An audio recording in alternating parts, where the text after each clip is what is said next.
کہ صحابہ کے اولیاء کے اگر آپ بزنس دیکھیں، کام دیکھیں، اپنے ہاتھ سے کمانا دیکھیں تو یہ بھی ایک بڑا مسئلہ ہے جس کی وجہ سے لوگ غلط، جب تک بڑا کام نہیں ملے گا جب تک نہیں کروں گا، پھر بے شک وہ جناب اللہ معاف کرے اور پرابلم میں چلا جائے۔ ایک اور کال دیجیے گا۔ اطہر اطاری اسلام آباد سے عرض کر رہا ہوں، پروگرام امید کی کرن میں عبدالحبیب بھائی سے عرض کرنا چاہ رہا تھا کہ اسپیشل جو افراد ہوتے ہیں ان میں بعض اوقات ایک چیز اگر کمی ہو تو ان کا رب تعالیٰ اضافی صلاحیتوں سے نوازتا ہے، ان کا مینٹل سٹیٹس اتنا زبردست ہوتا ہے، اگر وہ کپڑا سینا چاہے، وہ کشید کاری کرنا چاہے اور اس طرح کے معاملات، ان کی ذہانت بہت عظیم ہوتی ہے۔ جی بالکل ایسا ہی ہے، اور ہمارے ماشاءاللہ ہمارے عابد بھائی بھی یہی فرما رہے تھے کہ اللہ پاک نے ان کو جو ایکسٹرا صلاحیتیں دی ہوتی ہیں، ہمیں ان کو بھی سمجھنا چاہیے کہ آپ کے پاس کچھ ایکسٹرا صلاحیتیں ہیں، آپ ہمت رکھیں تو اللہ پاک کرم فرمائے گا۔ کیا جی بھائی کہ جب میں پڑھ رہا تھا تو جب میں نے میٹرک کیا، اس کے بعد جب میں کالج گیا اور جب میں کراچی یونیورسٹی گیا تو میں نے کوئی وین نہیں لگائی اپنے لیے، بائے بس میں خود آتا تھا، خود جاتا تھا، خود ٹریول کرتا تھا، دو بسیں بدل کر اپنے کالج جانا۔ بسیں تو رکتی نہیں، چلتی بس میں ہی چڑھنا پڑتا ہے کراچی میں، تو یہ کیسے ہوتا تھا؟ جی سر ایسے ہی چڑھا کرتا تھا میں۔ اچھا جی، تو میں یہ بتانا چاہ رہا ہوں کہ ہم نے ظاہر اسٹرگل کی ہے تو کوئی مقام حاصل کیا ہے، اور میں آپ کو یہ بھی بتاؤں کہ جو ہے میں نے بریل میں ناظرہ قرآن مجید بھی پڑھا ہوا ہے، الحمدللہ رب العالمین۔ ابھی تو یہ بتائیں کہ جب بس آتی تھی تو آپ کو کیسے پتا چلتا تھا کہ میری مطلوبہ بس یہی ہے، میری بس کا نمبر آ گیا، کسی اور بس میں نہیں چڑھ گئے کبھی؟ یہ دراصل ہمیں اس طرح سے اندازہ ہو جایا کرتا تھا، اس کی دو صورتیں ہیں، یا تو ہمارے برابر میں کھڑا ہوا کوئی پیسنجر ہوتا تھا، کوئی گائیڈ ہوتا تھا، اس سے ہم کہہ دیا کرتے تھے یہ والی بس ہے، اور اگر کوئی نہیں ہوتا تھا تو بعض اوقات ایسا ہوتا تھا کہ کنڈکٹر کی آواز آ جایا کرتی تھی کہ وہ روٹ کی آوازیں لگاتے ہیں نا، کدھر جا رہا ہے، اس روٹ پہ گاڑی جا رہی ہے، تو ہم بس اس سے اندازہ کر کے اور اس کو ہم جو رکنے کا اشارہ کر دیا۔ ضرورت ایجاد کی ماں۔ اترتے وقت کیا کرتے تھے؟ کنڈکٹر کو بھیج دیتے تھے؟ اترتے وقت یہ ایسا ہے کہ اگر ہم کسی نئی جگہ پر جا رہے ہیں تو پھر تو ہم کنڈکٹر کو کہیں گے، اور اگر کسی جگہ پر ہم جا کر یوز ٹو ہو گئے ہیں تو وہاں پر ہم خود ہی اتر جائیں گے گاڑی کے۔ جی آپ کو پتہ چل جائے گا اتنا ٹائم ہو گیا، اتنے اسٹاپس آ گئے تو یہ جگہ ہے۔ جی کیا بات ہے، وہ روڈس کی موومنٹ سے اور گاڑی کی موومنٹ سے روڈ کے اندر جو اسپیڈ بریکرز آتے ہیں، صحیح ہے۔ بس سے جو ہے نا مجھے اپنا بچپن کا ایک واقعہ یاد آ گیا۔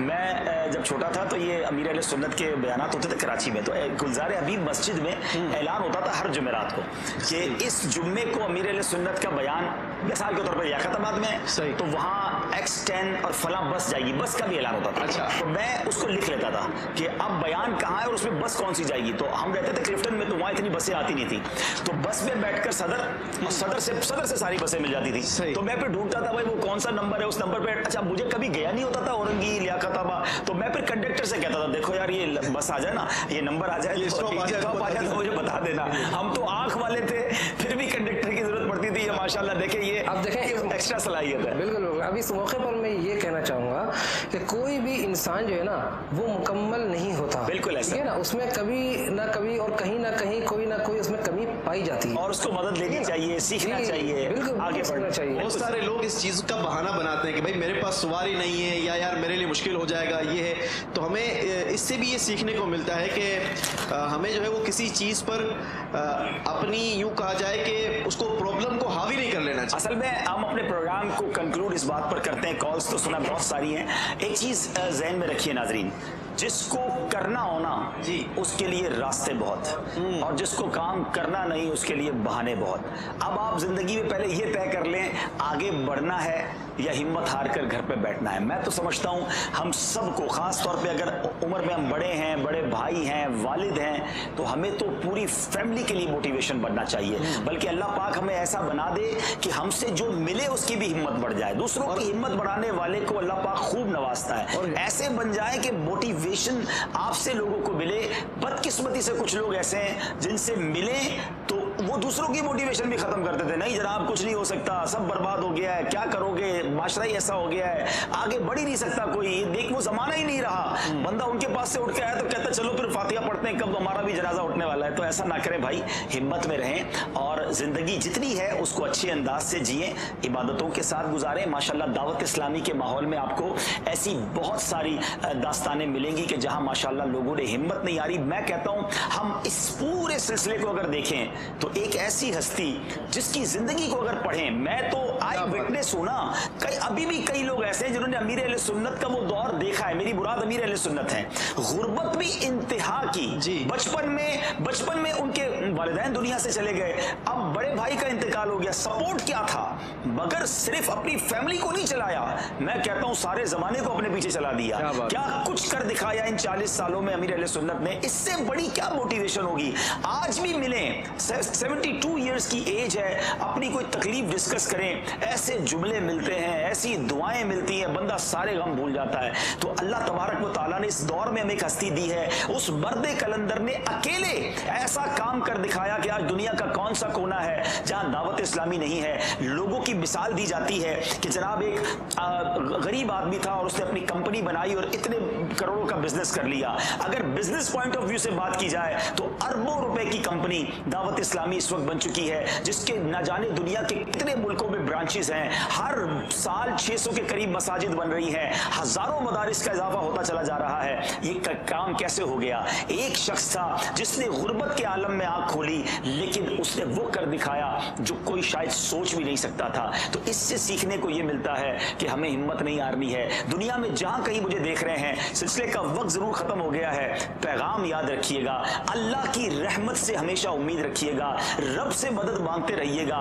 اللہ تبارک و تعالیٰ ضرور اپنے بندوں کی مدد فرماتا ہے. ایک قرآن پاک کی آیت کا جز بیان کر کے اپنے پروگرام کو ہم کنکلوڈ کرتے ہیں. سبحان اللہ, وہ آیت کیا ہے اور اس کا ترجمہ کیا ہے. اور یہ یقین کرے اگر دل کی گہرائیوں سے کوئی پڑھتا ہے, اپنی مصیبت کے وقت میں پڑھتا ہے, اس کو پڑھتے ہی ایسا لگتا ہے کوئی تسلی اور سکون ملنا شروع ہو جاتا ہے. وہ جز ہے آیت کا, وَأُفَوِّضُ أَمْرِي إِلَى اللَّهِ ان اللہ بصیر بالعباد. سبحان اللہ, اس کا جو مضمون ہے کہ میں اپنے کام اللہ کے سپرد کرتا ہوں اور اللہ اپنے بندوں کو دیکھتا ہے. وہ یقیناً کریم ہے, رحیم ہے. جب میری ماں مجھے تکلیف میں نہیں دیکھ سکتی, وہ 70 ماؤں سے زیادہ پیار کرنے والا ہے. ہمارا پرابلم یہی تو ہے ناظرین, ہم مشکل میں سب کے پاس جاتے ہیں, ہم رب کی بارگاہ میں سر نہیں جھکاتے, اس کی بارگاہ میں ہاتھ نہیں اٹھاتے اور ہمت ہار جاتے ہیں. ٹھیک ہے آپ کے لیے پرابلم بڑی ہے, ٹھیک ہے آپ کے لیے مشکل بڑی ہے, آپ کو لگتا ہے میں ادھر آ کے پھنس گیا ہوں, اب نہیں نکل سکتا.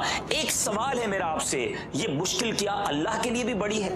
اس کے سامنے تو کچھ نہیں نا. ان اللہ علی کل شیء قدیر, اس کی قدرت پر یقین رکھو اور اسی سے مدد چاہیں. وہ کن فرماتا ہے, کائنات بن جاتی ہے, تو میری اور آپ کی کیا حیثیت اور ہماری مشکلوں کی کیا اوقات ہے. رب کریم کی نظر ہوگی تو بڑے بڑے پہاڑ جو ہے وہ سامنے سے ہٹ جاتے ہیں. ہمت نہیں ہارنی ہے, ہمت میں رہنا ہے. اور انشاءاللہ یہ بدنی چینل ہے جو وقتاً فوقتاً ہماری ہمت بڑھاتا ہے. جب کبھی ہمت ہارنے لگے, امیر اہل سنت کو دیکھ لیجئے گا, دیکھ کر بھی انشاءاللہ ہمت بڑھ جائے گی. اللہ کریم آپ سب کو سلامت رکھے. کچھ کہنا چاہیں گے؟ آخر میں ایک حدیث مبارکہ سناؤں گا. نبی پاک علیہ الصلوۃ والسلام کے فرمان کا مضمون ہے, اللہ ہمت والوں کو بہت پسند فرماتا ہے. تو ہمیں ہمت رکھنی چاہیے اور اللہ نے چاہا تو انشاءاللہ اللہ سے اچھی امید رکھنی چاہیے. اللہ ضرور ہماری مشکلیں, بڑی سے بڑی مشکل, وہ جو آپ نے فرمایا نا کہ ہمارے لیے بظاہر بہت بڑی مشکل ہے, ہمیں یوں لگتا ہے کہ یار اب کوئی راستہ نہیں ہے, گلیاں ساری بند ہو چکی ہیں, لیکن میرے رب کے لیے اس کی خزانوں میں کمی نہیں ہے, اس کے خزانوں میں کمی نہیں ہے. مفتی صاحب کیا فرمائیں گے آخر میں؟ امید ہے کہ انشاءاللہ اب ہمارے ناظرین آج کے اس پروگرام کے بعد ہمت میں رہیں گے انشاءاللہ. جی بالکل, ہمت اختیار کرنی چاہیے, اور وہی کہ ہمت کے ساتھ نتیجہ اللہ تبارک و تعالیٰ کی طرف نتیجے کے لیے بندہ رجوع کرے, اور کیسا بھی وقت آ جائے انسان کو رب کی بارگاہ میں حاضر ہو کر اسی سے مدد طلب کرنی چاہیے. اور اس کا بہتر طریقہ یہی ہے کہ انسان جب کبھی پریشانیوں میں ہو اللہ کے آگے سر بسجود ہو جائے, عبادت کرے, تو انشاءاللہ عز و جل مشکلات آسان ہو جائیں. چلے جناب, امید ہے کہ امید کی کرن جاگ گئی ہوگی.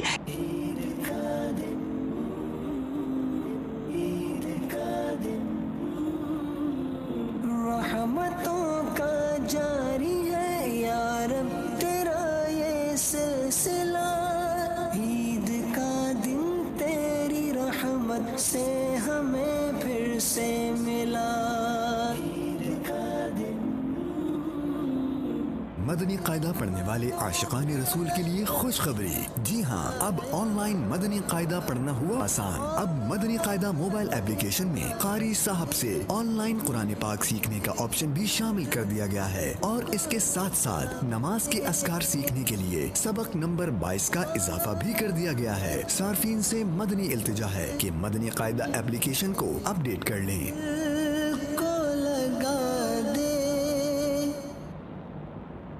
فرمان مصطفیٰ صلی اللہ تعالی علیہ وآلہ وسلم، نیت المؤمن خیر من عملی، مومن کی نیت اس کے عمل سے بہتر ہے.